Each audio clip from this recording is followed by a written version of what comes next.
Tantangan untuk berenang ke tengah perairan Pantai Kuta Badung berujung petaka bagi Kadek Yuda Yudiantika. Pemuda berusia 19 tahun tersebut terseret arus Rabu 18 Mei sekitar pukul 18:40. Kasih-Humas Polresta Denpasar Ibtu Iketut Sukadi menerangkan peristiwa ini berawal ketika korban datang ke Pantai Kuta bersama 4 temannya.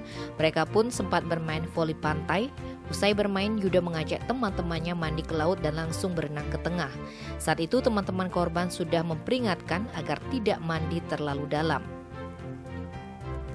Namun pemuda asal Banjargede Sempidi Badung tersebut tidak menghiraukan, bahkan dia menantang teman-temannya untuk berenang ke tempat yang lebih dalam, tetapi ajakan tersebut tidak digubris oleh teman-temannya.